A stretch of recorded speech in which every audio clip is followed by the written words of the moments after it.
Bismillahirrahmanirrahim. Assalamualaikum warahmatullahi wabarakatuh. Perkenalkan, Ana Alifia Putri Dema, mahasiswi jurusan Pendidikan Agama Islam, Fakultas Pendidikan Agama Islam, Kuliah Islam Al-Ma'wa Bogor, dengan nomor induk mahasiswa 2286200055. Selamat datang di video ini. Di video ini akan membahas tentang strategi pembelajaran tahfidz yang efektif. Tahfidz adalah proses mempelajari dan menghafalkan Al-Quran. Namun, baik dari kita yang mengalami kesulitan dalam menghafalkan Al-Quran. Oleh karena itu, kita perlu memiliki strategi yang tepat untuk mempelajari dan menghafalkan Al-Quran. Berikut adalah beberapa strategi pembelajaran tahfidz yang efektif. Pertama, membuat jadwal belajar. Buatlah jadwal belajar yang terstruktur dan konsisten. Yang kedua, menggunakan metode menghafal. Gunakan metode menghafal seperti mengulang-ulang ayat Al-Quran secara berulang-ulang dan secara terus-menerus. Yang ketiga, menggunakan kartu hafalan. Buatlah kartu hafalan yang berisi ayat-ayat Al-Quran yang ini dihafal. Dan ini juga bisa menggunakan aplikasi yang ada di App Store, yaitu Anki atau Quizlet. Yang keempat, menggunakan aplikasi tahfidz. Gunakan aplikasi tahfidz yang dapat membantu menghafalkan Al-Quran. Yang kelima, mengikuti kelas tahfidz. Ikuti kelas tahfidz yang dapat membantu dalam mempelajari dan menghafalkan Al-Quran. Kemudian kita masuk ke tips dan motivasi. Berikut ini adalah beberapa tips dan motivasi untuk mempelajari dan menghafalkan Al-Quran. Pertama, jangan menunda-nunda. Jangan menunda-nunda dalam mempelajari dan menghafalkan Al-Quran. Yang kedua, tetap konsisten. Tetap konsisten dalam mempelajari dan menghafalkan Al-Quran. Yang ketiga, jangan takut gagal. Jangan takut gagal dalam mempelajari dan menghafalkan Al-Quran, karena menghafal Al-Quran adalah fase untuk menahan hawa nafsu. Menahan hawa nafsu dari marah dan tidak sabaran. Jika belum hafal, maka bersabarlah dan terus berusaha untuk menghafalkannya kembali secara perlahan dan penuh dengan kesabaran. Yang keempat, mintalah bantuan. Minta bantuan dari guru atau teman jika mengalami kesulitan dalam membacanya. Bantuan di sini adalah minta bantuan untuk membacakan ayat yang sulit tersebut. Ana akan sharing beberapa pengalaman Ana dalam menghafalkan Al-Quran. Sebelumnya, Ana ingin menjelaskan bahwa Ana pernah bersekolah atau mondok di salah satu pesantren di daerah Bogor. Pesantren itu adalah pesantren Tahfidzul Quran yang cukup terkenal di daerah sini. Saat Ana menjadi santri, Ana sedikit terkejut karena aktivitasnya benar-benar belum pernah Ana jalani sebelumnya gitu. Karena waktu itu Ana masih berusia 15 tahun. Karena di pondok Ana sebelumnya, Ana belum pernah bangun jam 3 tahajud. Tapi di pondok ini diwajibkan untuk bangun jam 3. Jadi saat Ana jadi masih anak baru, kaget dalam hal seperti itu. Tapi lama-lama terbiasa. Jadi pada saat di pondok itu, Ana bangun jam 3 pagi, salat tahajud, kemudian setelah itu mandi. Ana berusaha untuk mandi pagi, karena pertama itu menyehatkan dan bikin segar dan membuat otak menjadi fresh kan mandi pagi. Dan selanjutnya karena mengantri kamar mandi, jadi setiap habis subuh itu pasti langsung rame gitu, bisa-bisa nanti tidak mandi gitu kan, tidak mungkin. Jadi Ana bangun jam 3 pagi sekalian untuk mandi. Setelah itu Ana pergi ke aula. Di aula itu adalah tempat khusus kami belajar kajian pelajaran diniyah dan menghafalkan Al-Quran di situ. Karena di sana sendiri, kemudian mulai membaca hafalan. Sebelum itu, sebelum Ana menghafalkan Al-Quran, Ana membacanya dulu. Dan paling utama tuh Ana mempunyai audio Al-Quran gitu. Dia kecil dan itu isinya di memory cardnya itu isinya semuanya tentang Al-Quran gitu. Dan ada kode-kodenya dan di situ Ana alhamdulillah hafal kode-kodenya gitu pada saat itu. Terus setelah itu Ana mulai mendengarkan qori tersebut membacakan surat yang sedang Ana hafal. Ana dengarkan berulang kali sampai Ana merasa lisan Ana itu sudah tidak keluh lagi dengan kalimat-kalimat tersebut.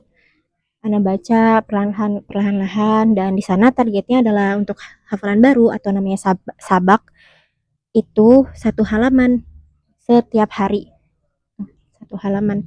Ada yang 2 halaman, ada yang 3 halaman, tapi Ana mengambil program yang 1 halaman sabaknya, hafalan barunya. Kemudian dibaca berulang kali sampai benar-benar lidahnya tidak keluh lagi. Barulah di situ setelah Ana merasa sudah tidak keluh lagi lidahnya, Ana memulaikan hafalan baru Ana, gitu, menghafal. Nah, kebetulan Ana pada saat itu memakai Quran Madinah, gitu. Tapi Ana juga punya Quran Tikror, jadi Ana punya 2 Quran, gitu. Dan di sini Ana akan menjelaskan tentang Quran Tikror itu caranya. Caranya juga sama, tapi ini lebih detail aja dijelasinnya. Kita buka ya.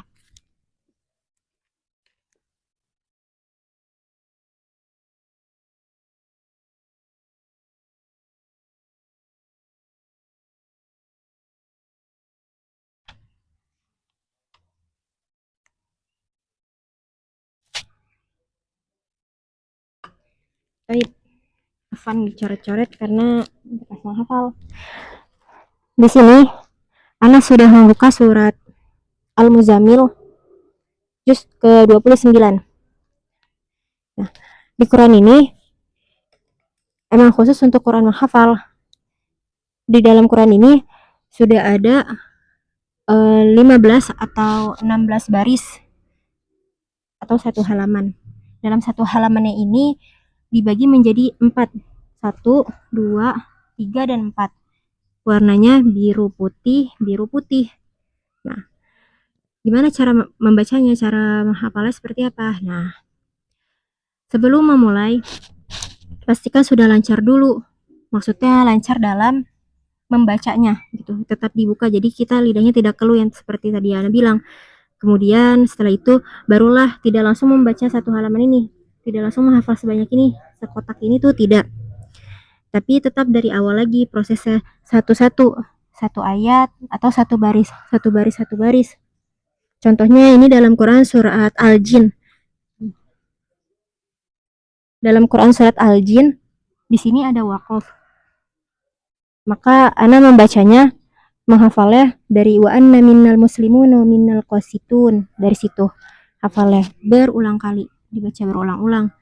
Wa anna minnal muslimuna minnal qasitun, sambil dibuka hafalannya, sambil dibuka Qurannya berulang kali, berulang kali, berulang kali. Setelah Ana merasa sudah hafal, maka Ana lanjut ke ayat sebelahnya. Faman aslama faulaika taharraw rasyada. Faman aslama faulaika taharraw rasyada. Berulang kali, berulang kali, berulang kali sampai benar-benar lidahnya sudah tidak keluh lagi. Kemudian setelah itu Ana coba menggabungkan kedua baris tersebut. Wa annal minnal muslimuna minnal qasitun. Faman aslama faulaika taharraw rasyada. Seperti itu. Dan itu tidak cukup sekali, tapi 20 kali gitu. Mau jenuh, mau apa tetap dibaca karena agar hafal. Dan kebetulan alhamdulillah pakai cara itu, Ana walaupun lama tapi hasilnya memuaskan gitu. Kemudian selanjutnya wa ammal qasituna fakanu li jahannam hataba. Tuh. Dilancarin lagi berkali-kali, dilancarin lagi.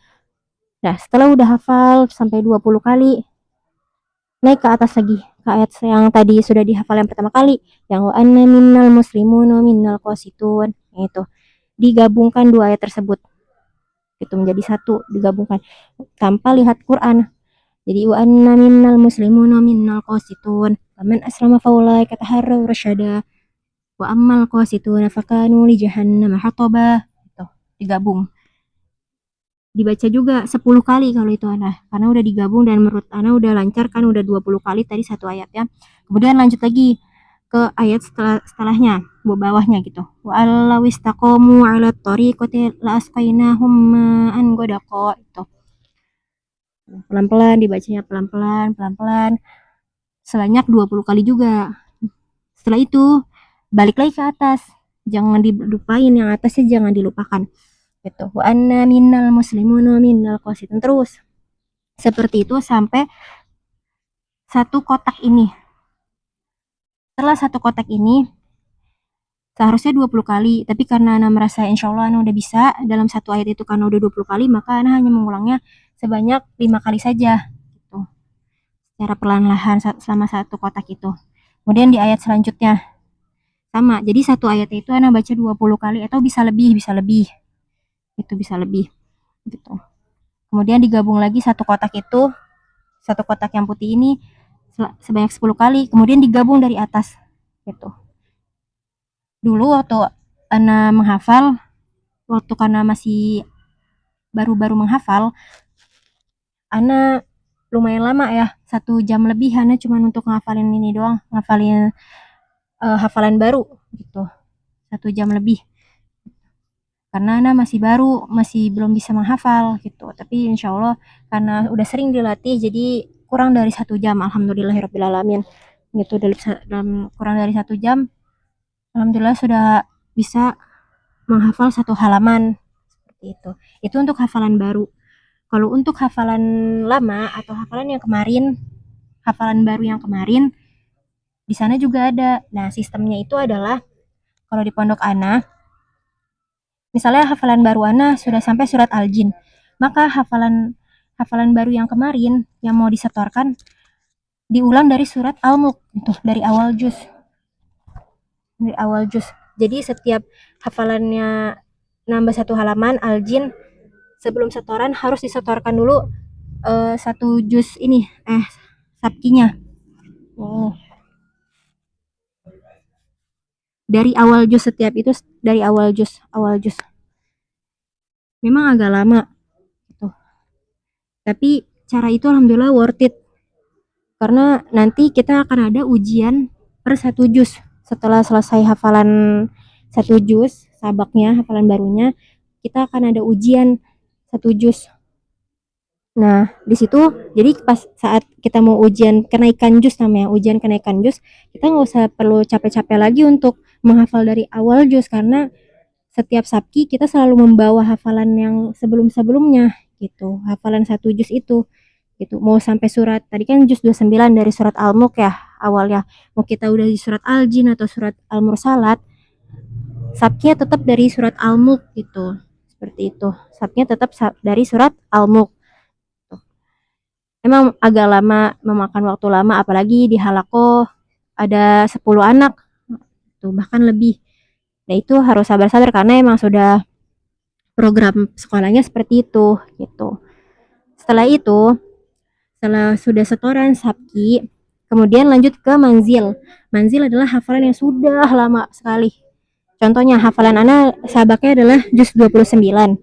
Maka hafalan manzilnya, hafalan yang sudah lama sekali itu juz 30. Nah, kita buka juz 30 ya.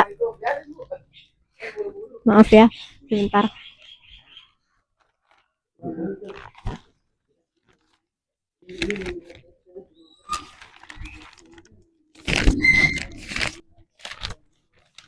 Oke, kita sudah masuk ke juz 30 ini. Nah, untuk juz 30 ini, misalnya ini kan manzilnya. Nah, manzilnya itu di pondok Ana dulu setengah juz, yaitu 5 lembar lebih.